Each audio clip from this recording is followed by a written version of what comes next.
તો ડીસા વિસ્ફોટકાંડ બાદ જ્યારે તપાસનો ધમધમાટ કરવામાં આવ્યો ત્યારે વધુ એક ગેરકાયદે ફટાકડાનું ગોડાઉન ઝડપાયું છે।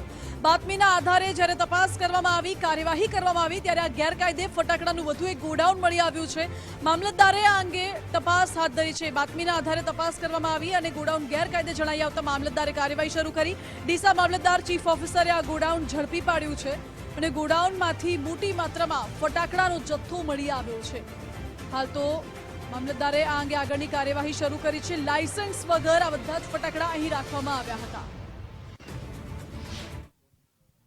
ડીસા જીઆઈડીસી વિસ્તારમાં આવેલી ફટાકડાની ફેક્ટરીમાં આગ લાગી અને આગ લાગતાની સાથે 22 લોકોના મોત થયા છે। ત્યારબાદ ડીસાનું તંત્ર કુંભકર્ણની નિંદ્રામાંથી જાગ્યું છે। ત્યારે અહીં આગળ કહી શકાય કે જે ખાનગી જે ગોડાઉન છે ત્યાં આગળ ફટાકડા ભરેલા તંત્રને મળ્યા છે। તંત્રને બાતમી મળી હતી કે એક જગ્યાએ ગેરકાયદેસર રીતે ફટાકડાના સંગ્રહ કરેલો છે, ત્યારે તંત્ર અહીં પહોંચ્યું હતું। આપ દ્રશ્યોમાં જોઈ શકો છો કે મોટી પ્રમાણમાં અહીં આગળ તંત્રને ગેરકાયદેસર રીતે કોઈ લાયસન્સ વગર, કોઈ પરવાના વગર અહીં ફટાકડા ભરેલા જોવા મળ્યા હતા। ત્યારે તંત્ર અત્યારે અહીં પહોંચ્યું છે અને તમામ જે આ ફટાકડા છે તેમાં કબજે લઈ તેની કાયદેસરની કાર્યવાહી હાથ ધરવા માટે તંત્ર અહીં પહોંચ્યું છે અને જે પણ ફટાકડા છે તે તમામ ફટાકડાને સીલ કરીને આગળની કાર્યવાહી હાથ ધરવામાં આવશે।